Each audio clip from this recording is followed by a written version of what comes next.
Before I tell you what really happens in Blackwood, I need to ask you something. Have you ever come across a warning sign that didn't explain itself? Not a sign that says danger, cliff ahead, or beware of wildlife. Just a plain, almost lazy warning telling you not to continue, without telling you why. Most people assume those signs exist for legal reasons. Liability, paperwork, a way for authorities to say we warned you. In Blackwood, those signs exist because someone already ignored them. If you enjoy slow-burn horror stories based on real experiences from people who worked in places most of the public never sees, I'd appreciate it if you liked this video and subscribed, and if you've ever ignored a warning sign in the wild and lived to regret it, tell me about it in the comments. My name is Ethan Moore. For 9 years I worked as a ranger in Blackwood Preserve, a protected forest zone covering hundreds of square miles of old-growth trees, collapsed logging roads, sinkholes, and land that never seems to map correctly, no matter what GPS you use. Blackwood isn't famous. It's not a national park. There are no postcards, no guided tours, no souvenir shops. People either don't know it exists, or they know enough not to talk about it. Officially, my job was simple: trail maintenance, enforcing camping regulations, monitoring wildlife, and coordinating search and rescue operations when someone went missing. Unofficially, my real job was keeping people out of places they were never meant to enter, especially when they saw the sign. The sign isn't dramatic. No skulls, no bright red paint, just a dull metal plate bolted to a tree or gate, usually half-rusted, easy to miss if you're not paying attention. It reads, "No maintained trail beyond this point. Do not proceed." That's it. No explanation, no consequences listed. During my first week in Blackwood, I asked my supervisor, Tom Calder, why the wording was so vague. He didn't answer right away, just kept driving the patrol truck deeper into the forest, the trees closing in tighter the farther we went. After a long moment, he said, "Because if we explain it, people argue, and if we don't, the smart ones turn around." "What about the ones who don't?" I asked. Tom smiled, but not because something was funny. It looked more like he was remembering something he wished he could forget. "We keep track of them," he said. At the time, I thought he was joking. I later learned that Blackwood keeps its own numbers, separate from state records, disappearances that never make it into public reports. People think forests are predictable. Trees, animals, terrain. Blackwood isn't predictable. Paths shift. Sounds come from the wrong directions. And sometimes you can walk downhill for an hour and somehow end up higher than where you started. On my third night patrol, Tom finally told me the rule we never write down. If you see someone past the sign after sunset, he said, you don't chase them, you don't call out, and you don't follow. "That's abandoning civilians," I said. Tom pulled the truck over and looked at me. "No," he replied quietly. "That's avoiding replacements." We had stopped near Sector D, where one of the signs was nailed to a massive cedar tree, older than any ranger currently alive. Beyond the sign, the forest looked normal, too normal. Same trees, same dirt, same darkness. But the air felt wrong, still, like it was waiting for permission to move. Tom shut off the engine. "Blackwood has boundaries," he said, "not fences, not walls, agreements." "Agreements with who?" I asked. He nodded toward the sign, "With whatever lives past it." That night, at 11:58 p.m., my radio crackled. Not a call, just breathing. Slow, wet, close. I reached for the volume knob. Tom grabbed my wrist hard enough to hurt. "Don't," he whispered. "If it's not speaking." He didn't finish the sentence, and in that moment I understood something important. In Blackwood, the most dangerous thing isn't what you see in the dark. It's what knows how to talk to you, the rules they never put on paper. There are official rules in Blackwood Preserve. They're typed, approved, laminated, and posted on bulletin boards inside ranger stations where fluorescent lights hum and everything feels normal. And then there are the rules that actually keep you alive. Those rules are never written down. They aren't taught during training. They don't exist in any manual. They're passed quietly ranger to ranger, usually late at night, usually after someone new asks a question they shouldn't have. Tom didn't teach them to me all at once. He said if you learn everything too quickly, you either panic or you stop taking it seriously. Blackwood doesn't forgive either reaction. The first rule came a week after my first night near Sector D. We were on a routine patrol just before midnight when Tom slowed the truck and shined his flashlight toward the trees. There was a campsite about 30 yards off the road, a small tent, zipped shut, 2 backpacks neatly leaned against a log, a cooking pot hanging from a branch. Food was still inside, fresh food. "That's abandoned," I said. Tom didn't answer. Instead, he put the truck in reverse and slowly backed away. Later, back at the station, I asked why we hadn't checked it. "If you find a campsite with food still there," he said carefully, "you don't investigate, you don't search for the campers, and you don't call their names." "That makes no sense," I said. "What if they need help?"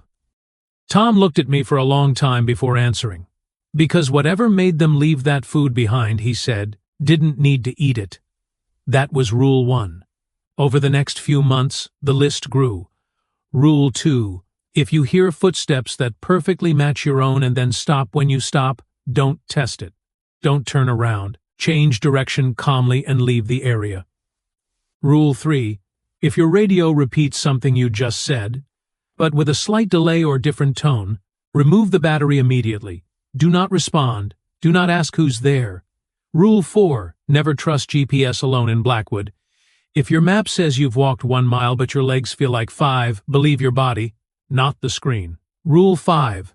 If you encounter someone on the trail who asks for help but avoids eye contact, keeps their face hidden, or stands too still for too long, you apologize, you back away, and you leave. Rule 6. If you see one of the warning signs nailed to a tree where you know it wasn't before, treat it like it has always been there. Do not question how it appeared. And then there was the rule Tom waited the longest to tell me. He didn't explain it until my 2nd year. We were sitting in the truck near a closed access road when he finally said it. "If you ever see the sign from the wrong side," he said, "you stop immediately." I frowned. "What do you mean, the wrong side?" "I mean you're walking toward civilization," he said, "and you encounter a sign telling you not to proceed. That would mean I already passed it." Tom nodded. "And if you don't remember passing it," he said, "that means you've already gone too far." That was Rule 7. I asked him how many people actually knew these rules. He thought about it for a moment. "Everyone who's still breathing," he said. "The rest either didn't learn fast enough or believed the forest worked the same way everywhere else." Blackwood corrects that belief, quietly. During my 2nd year, a solo hiker went missing near the western boundary. College-aged, experienced enough to be confident, inexperienced enough to be careless. Search teams went out at dawn. They found his boots placed neatly beside a trail marker. Not thrown, not torn, placed, toes pointing back toward the sign. There were no footprints beyond them, just smooth dirt, like the ground had decided not to remember him. That night, as we filed the report, Tom said something that stuck with me. "Blackwood doesn't take people the way predators do," he said. "It replaces them." I laughed nervously and asked, "With what?" Tom didn't answer. 3 nights later, during a routine patrol, my radio turned on by itself. No static, no call sign, just my own voice, perfectly clear, saying my name, same tone, same cadence, like it had been practicing. I froze. Then I remembered the rules. I pulled the battery out and threw it into the back seat. When I told Tom what happened, he nodded once. "Good," he said. "It started noticing you." That's when I finally understood something important. The signs in Blackwood weren't warnings for visitors. They were boundaries. And boundaries don't exist to keep things out. They exist to keep something in. The night someone crossed the sign while I was watching. The first time I watched someone cross the sign, I was less than 50 feet away. It was late autumn, the kind of night where the forest feels thinner, like the air itself is stretched too tight. I was on solo patrol near the northern access road, a place most visitors never reach because the maintained trail ends abruptly and turns into uneven ground and half-forgotten logging paths.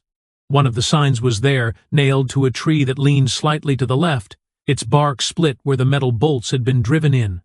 Years earlier, I had checked that sign less than an hour before. It was still there, that's important. At 9:41 p.m., I saw a flashlight beam moving through the trees, slow, unsteady, not the way rangers walk, not the way experienced hikers move. Someone was lost. I parked the truck and stepped out, keeping my distance, staying on the road like I'd been trained. A man emerged from the trees, mid-30s, maybe. Backpack slung too low. jacket unzipped even though the temperature had dropped fast after sunset. He stopped when he saw the sign. He read it. I could see his lips move as he read the words out loud. No maintained trail beyond this point. Do not proceed. He looked past it. Then he looked at his phone. I waited for him to turn around. Most people do. Instead, he laughed. Not loud, just a short, dismissive sound. He muttered something I couldn't hear, stepped around the sign, and walked into Blackwood. I should have called out. I should have identified myself, told him he was trespassing, escorted him back. That's what the manual says. That's not what the rules say. I stayed where I was. The flashlight beam disappeared between the trees. I logged the time and location, got back in the truck, and left. I told myself someone else would find him in the morning. At 11:17 p.m., my radio crackled. Not static, footsteps, slow, deliberate, crunching leaves. I didn't touch the mic. Then a voice came through. "This is Mark," it said, slightly out of breath. "I think I'm turned around. Can someone help me out here?" The call sign was wrong. The phrasing was wrong. And I had never told him my name. I didn't answer. At 11:29 p.m., the radio activated again. "I can see the road now," the voice said, calmer this time. "I think I'm almost back." I stared through the windshield at the empty road. There was no one there. At 11:42 p.m., the voice returned, but this time it sounded closer. "Ranger," it said. "You didn't stop me." My chest tightened.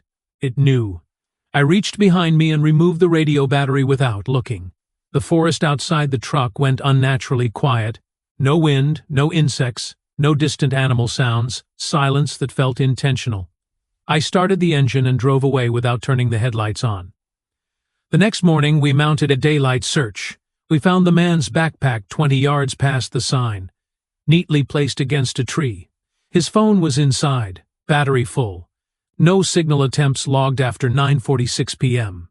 We found his jacket hanging from a branch, sleeves straight, zipper closed, as if someone had taken the time to fix it.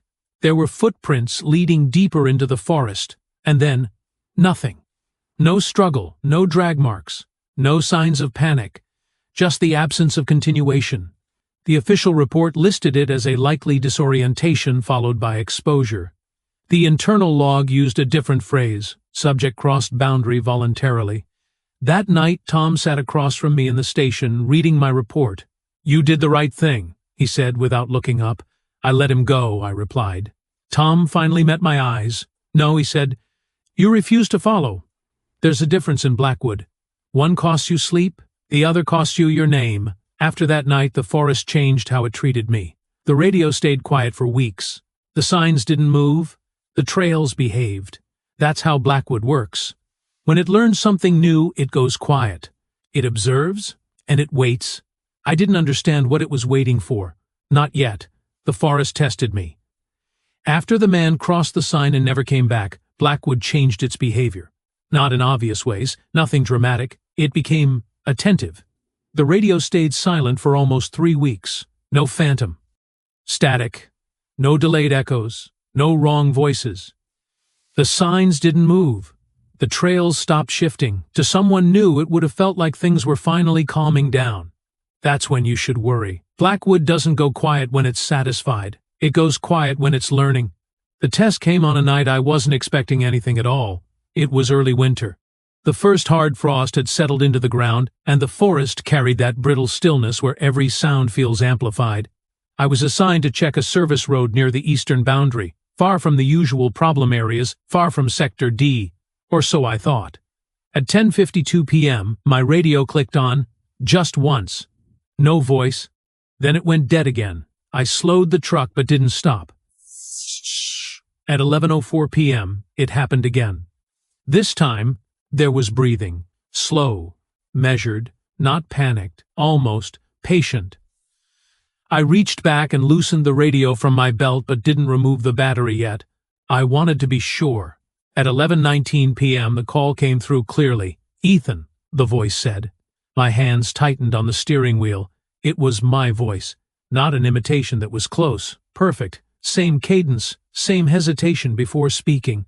"I need you to stop the truck," it continued calmly. There's something wrong with the road ahead. Every rule in my head lit up at once. Rule 3, Rule 7. I didn't respond. I kept driving. The headlights cut through the trees, revealing nothing unusual. The road was empty. Then the voice came again. You passed the sign, it said. You weren't supposed to do that. I hadn't passed any sign. I knew that for a fact. I checked my mirrors. There it was, a metal sign bolted to a tree directly behind the truck, just visible in the edge of my headlights. The same words, no maintained trail beyond this point. Do not proceed. From the wrong side. My throat went dry. I didn't remember passing it. I hadn't turned off the road. I hadn't stopped. And yet somehow I was already past it. The radio clicked again. You can turn around now, my voice said. It's safer if you turn around. That was the test. Not fear, not urgency, politeness.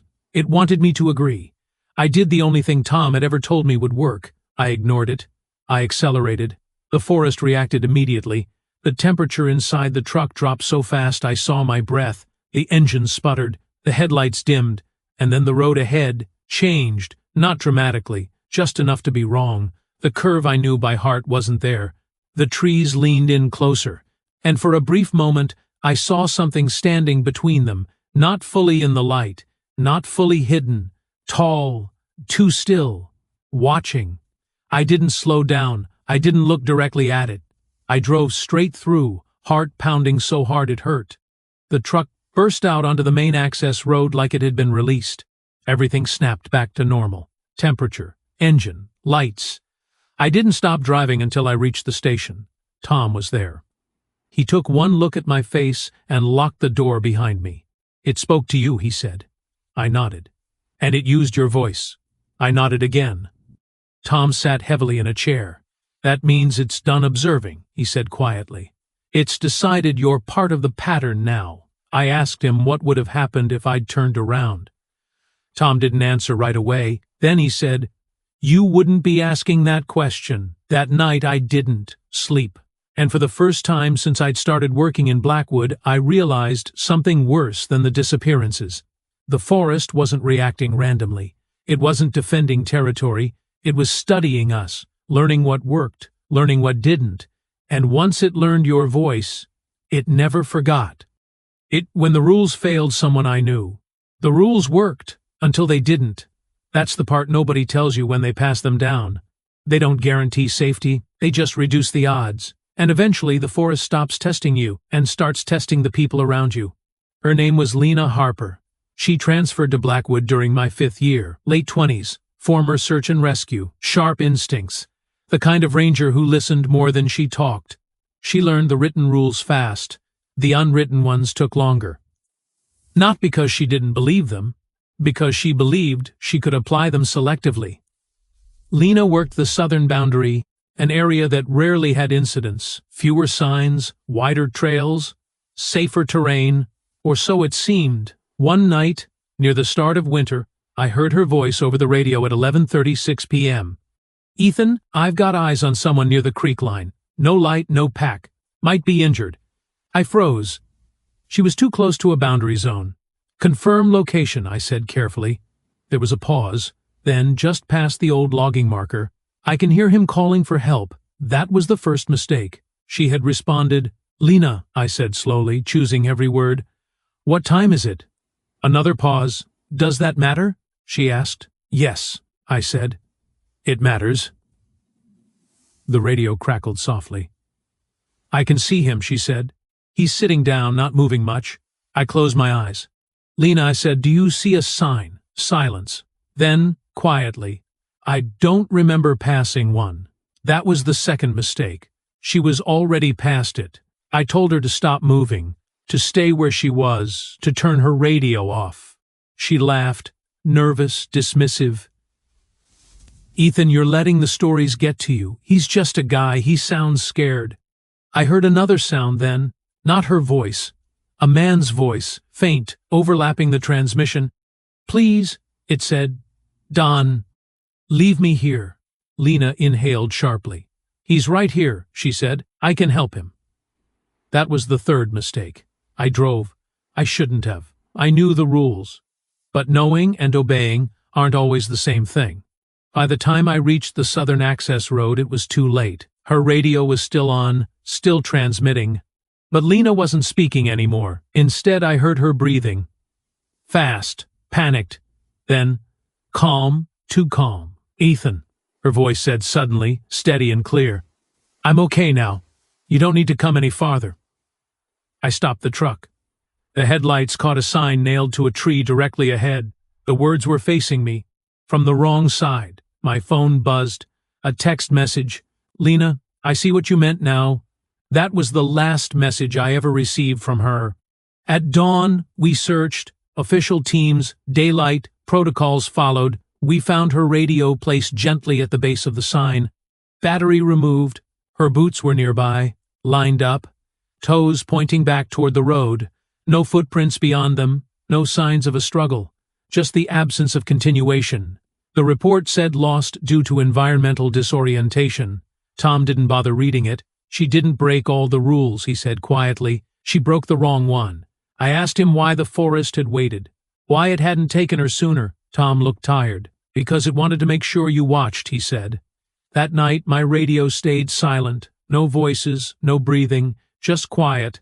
And I understood something terrible. Blackwood doesn't just take people who wander in, it takes people who care, people who respond, people who hesitate when the rules tell them not to. It doesn't punish curiosity, it punishes attachment. Because attachment makes you predictable. And predictable people cross boundaries. What Blackwood does with the people it takes. After Lena Desape. Blackwood stopped pretending with me. That's the only way I know how to describe it. The signs didn't move anymore. The radios didn't mimic voices. The forest didn't test me with half measures. Instead, it began to show me things. It started with the logs. Blackwood has records going back decades. Handwritten incident reports, missing person summaries, maintenance notes that don't quite say what they're describing but still circle the same events again and again. I began reading them at night, alone in the station, when the forest outside felt like it was listening. There were patterns, not just disappearances, returns, not the kind that make the news, the kind that quietly end careers. In 1984, a ranger named Paul Ingram was listed as missing for 6 days after crossing a boundary during a storm. On the 7th day, he walked out onto a service road at dawn, alive, breathing. But he didn't recognize his own name, didn't remember his wife, didn't remember how to read, didn't remember what a forest was. He lasted 3 months in a hospital before his organs began shutting down one by one, as if his body had forgotten how to stay assembled. In 1997, 2 hikers were found standing in a clearing near a sign, holding hands. They were alive, their hearts were beating, but they didn't blink, didn't speak, didn't react to pain. Doctors called it acute catatonia. Tom called it something else. "They came back incomplete," he said. That word stuck with me, incomplete. Then I found the photos. They were buried in an old evidence drawer, labeled incorrectly, probably on purpose. Images taken at different times, different years, different parts of Blackwood, but always the same thing. People standing just beyond the sign, not moving, not advancing, not retreating, as if they were paused. Their faces weren't distorted. That was the worst part. They looked normal, too normal, like mannequins wearing real skin. I showed the photos to Tom. He didn't flinch. "It doesn't kill most of them," he said. "It studies them." That was the first time anyone said it out loud. Not hunts, not feeds, studies. Blackwood isn't a predator. It's a system. An environment that doesn't just respond to intrusion, it learns from it. It takes people apart slowly, piece by piece, testing which parts are essential and which ones can be removed without the body falling apart. Memory, identity, attachment. And sometimes when it's done, it lets what's left walk back out. That's why the signs exist. Not as warnings, as filters. Tom explained it one night while we sat in the truck with the engine off, the forest pressed close on all sides. "Most people who cross the sign panic," he said. "They run, they fight, they break fast." "And the ones who don't?" I asked. "They're interesting," he said. Blackwood doesn't want chaos. It wants stability. It keeps what fits and releases what doesn't. That's when I realized something worse than Lena's disappearance. The forest wasn't random, it was selective, and it had been watching me for years. I started seeing them sometimes during patrols, not clearly, just at the edge of visibility, figures standing between trees, always still, always facing away, people-shaped, waiting. Once, near the southern boundary, I saw someone standing beside a sign at dawn. I stopped the truck. They turned their heads slightly. I recognized the jacket. Lena's. I drove away without stopping. That night, my radio stayed silent. Approval. That's what it felt like. Blackwood wasn't trying to lure me anymore. It was waiting to see if I would choose it. That's the final stage. Not fear, not confusion. Acceptance. Tom retired. 3 months later, he didn't say goodbye, just T left his badge on the desk and never came back. I stayed. Too long, and Blackwood noticed. Why I left Blackwood, and why you should listen. I didn't leave Blackwood because I was afraid. That's what I tell people anyway. Fear is easy to explain. Fear makes sense. What's harder to explain is the moment you realize you're no longer afraid at all. That's when Blackwood knows it's winning. After Tom retired, I became the senior ranger by default. Not because I was the best, because I was the one who stayed. The signs were still there, the boundaries still held. But I noticed something unsettling. They were appearing closer to maintained trails, closer to places people expected to be safe. Blackwood wasn't expanding. It was adjusting. New rangers rotated in and out. Most of them didn't last a full season. Some quit, some transferred. A few stopped talking altogether. And then there were the ones who started agreeing with the forest. They'd say things like, maybe we shouldn't interfere, maybe this place knows what it's doing. That's when I knew it was time. The last night I worked in Blackwood, I took one final patrol alone. I drove every road I knew by heart, passed every sign. None of them moved. At 11:58 p.m., I parked near Sector D and turned off the engine. The forest felt close, not hostile, expectant. My radio crackled once. Then my voice came through, not urgent, not threatening.